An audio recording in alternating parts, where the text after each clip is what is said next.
Okay, so where we left off yesterday was the First Anglo-Powhatan War, and as you saw, the marriage of John Rolfe and Pocahontas kind of ended that first war. It was kind of like a symbolic peace.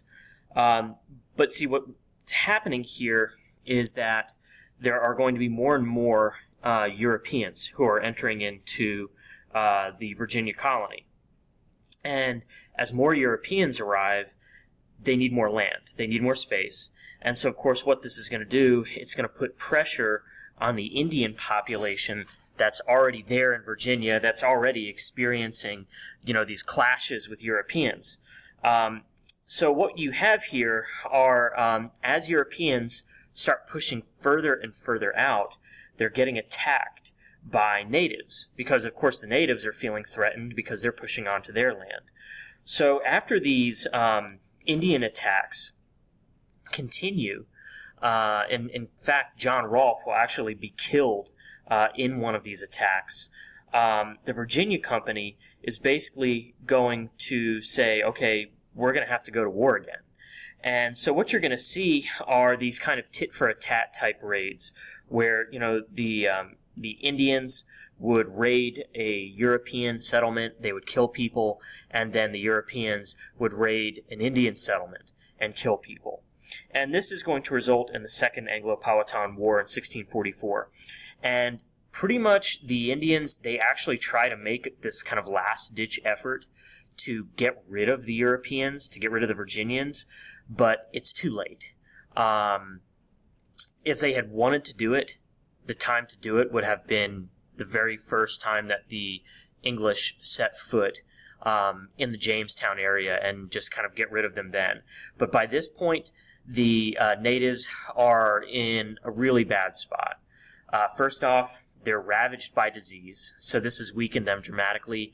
Their numbers are dwindling, and the people who are alive are combating all sorts of things like measles and smallpox. The other thing that's a problem is disorganization. What you're going to see here is that the natives, which had been pretty much led by the Powhatans, the Powhatan Confederacy, it just wasn't as united and organized in order to, organize these huge military campaigns, and so it doesn't work. And then the other thing is this idea of disposability. The Spanish, it was actually in their best interests to not kill Indians because they used them. The Indians were not disposable to the Spanish. They needed people to work in mines, to work on plantations, whereas with the English, the Virginia colonists, they really don't have a whole lot of need for the Indians. They did most of their own labor, or they had indentured servants who would do this. After they're taught how to grow certain crops, they basically are able to do that on their own. And so really, as far as the Virginians are concerned, they don't need the natives. And so there was really, to them, nothing stopping them from killing them and going to war with them. And so therefore, you end up with the Powhatan Confederacy just having a number of disadvantages against the Europeans. And there's an image of a Carolina woman and child, and this was from an artist who was from an expedition, and if you see the little girl, she's actually carrying a European doll, kind of showing that the European influence has already started. And this was from an expedition in 1585. So what does this mean then for the natives? Well, obviously their lives are going to change dramatically here. These people are now going to be getting pushed westward. They are going to also have horses introduced to their lifestyles, which will help them with migration. And so you're going to see a lot of people move further west onto the Great Plains. The Lakota Indians, also known as the Sioux, who had kind of camped out in the forests, were now moving on to the plains, where they actually did pretty well, particularly with the use of horses. Disease had gone through and killed large numbers of the population, and so what you saw were almost entire cultures wiped out. I told you we actually don't know for sure the language spoken by the Powhatan Confederacy. It's kind of a guess. And so what you're also seeing here is other tribes are pretty much losing their culture, losing their heritage. And trade is also going to be a big changer, because what you're going to see here are firearms particularly have a huge impact on natives. They're going to want to trade furs and things for particularly weapons, because it gives them an advantage against other tribes. And so this is going to increase competition among tribes for having the best spot to get pelts and furs that the Europeans really want. And so what you're seeing here are the Indians turning on each other for competition to see who can get the best deal with Europeans. The other thing, too, that you're seeing are that the Indians are basically going to understand that in order for them to survive, either they move west or they have to trade. They have to find a way to kind of sell goods and items to the Europeans and get goods in return. The Algonquins are also going to become a really powerful tribe out of this.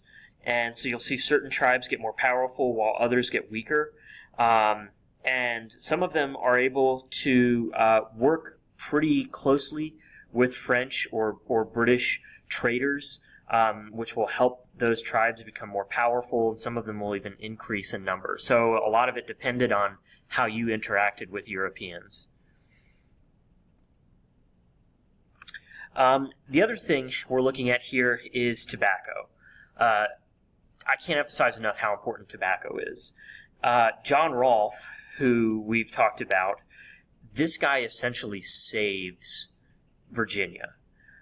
Prior to him perfecting methods of raising the tobacco plant in Virginia, the Virginia colony was doing very poorly.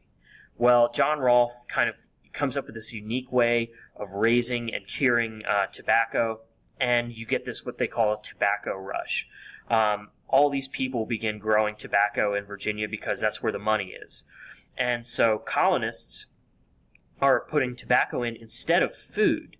And of course, they're selling all this tobacco back into Europe. But what they're doing here is by just depleting the soil, they're growing too much tobacco, they're going to kill a lot of the nutrients in the soil just from planting over and over again, which is going to really hurt their ability to grow crops, important crops like food that you need to survive. And so tobacco is going to save the Virginia colony economically, but at the same time, it's going to be a problem in the sense that it's going to kind of hurt the soil, the environment, and it's going to actually cause colonists to opt to grow tobacco as opposed to food, which means they'll rely more on food coming from Europe. The other thing that you're going to see in 1619 is the introduction of slaves into the Virginia colony. Dutch traders will come in, sell slaves, and so you'll all of a sudden start to see slaves now working on the tobacco plantations. So this is the first known introduction of slavery into Virginia. And that's an advertisement for trying to convince people to come to the Americas. The other thing that we see in Virginia is the creation of a representative self-government. And this is going to be called the House of Burgesses. And basically this is one of the first representative self-governments that we see in the Americas. And the Virginia Company they kind of authorize the colonists there to establish this government. And basically what this is a representative assembly. And so you have usually some pretty well-off plantation owners who are kind of representing the people, the colonists, in this assembly. And James I, he is not a huge fan of it because for him, he sees it almost as as usurping of power from him. He wants to have the control there. He also, for some reason, does not like tobacco. And so what's going to happen is in 1624, he revokes the charter. of the Virginia Company, and he makes Virginia a royal colony. Now, the House of Burgesses will remain, but it will lose some of the power, and it will have to, now that's a royal colony, there will be a royal governor installed in Virginia. So basically, almost like an extended hand of King James to kind of watch over it. The other colony that we begin to see develop during this time is Maryland. Maryland, which will also be somewhat of a plantation colony, was founded by Lord Baltimore. And Lord Baltimore came from an English Catholic family, and basically this was kind of gifted to him as like a safe haven for Catholics because they weren't particularly welcome in England. And really in Virginia, religion kind of took second place to growing tobacco and the economy. And so Lord Baltimore, what he does is when he establishes the Maryland colony here, he's going to give these very large estates to mostly Catholic relatives. And so, of course, as Protestants begin moving into Maryland, they're not particularly happy about this. Well, there's more Protestants, ironically, in Maryland after a certain amount of time than there are Catholics. And so the Protestants, who get very angry, if there's more of them, they have more power kind of representatively here. And so what's going to happen is basically the Protestants are going to kind of take some control here because there's going to be an open rebellion. Lord Baltimore kind of loses control, really, his propriety rights of the colony. But Maryland continues to do well. They have acres of tobacco plants there. And you will eventually see the importation of slaves into Maryland as well. Because there are so many Protestants, though, in Maryland, what happens is Lord Baltimore issues what's known as the Act of Toleration. And this is really important. The local assembly passes this, and basically what this said was that Maryland would allow toleration of all Christian religions in the colony of Maryland. So we're seeing kind of the foundations of early American government here, freedom of religion. However, if you were not a Christian, for instance, if you were a Jew or an atheist, or you deny the divinity of Jesus, technically in this colony you could actually be put to death. But this act of toleration also helps because the Catholics, who ended up being a minority in Maryland, this also granted them the ability to worship as they wished. And so what you're going to see here is Maryland become a safe haven for Catholics in the New World, but also a declaration of religious freedom, which of course will be very important here. The last thing here is the West Indies, which was kind of this way station. Sugar plantations pretty much made up the majority of the West Indian colony.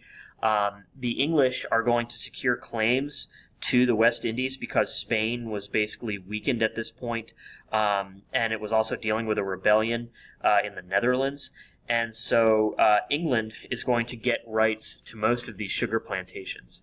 But what's going to happen is growing sugar is going to be very expensive, and so people will begin leaving the sugar plantations, and they'll instead end up going to the Carolinas, mainly modern-day South Carolina, to try and grow sugar there. So like the people who don't have as much money to have these huge sugar plantations, that's where they'll go. Well, when they get there, though, the environment is not as warm and tropical as it needed to be to grow sugar. And so you'll end up having a lot of people, they'll grow tobacco, and then in South Carolina they'll grow rice as opposed to sugar. But what's important about this, they bring slaves with them. And so, for instance, in South Carolina, I think it's like 65% of the population are slaves compared to whites. So what we're seeing here is the West Indies becomes kind of the segue of slavery into the Americas, particularly the South, and it will set slavery up as a permanent institution in the southern colonies. And if you wanted to make profit, you had to grow a lot of stuff. If you wanted to grow a lot of stuff, you had to have slaves.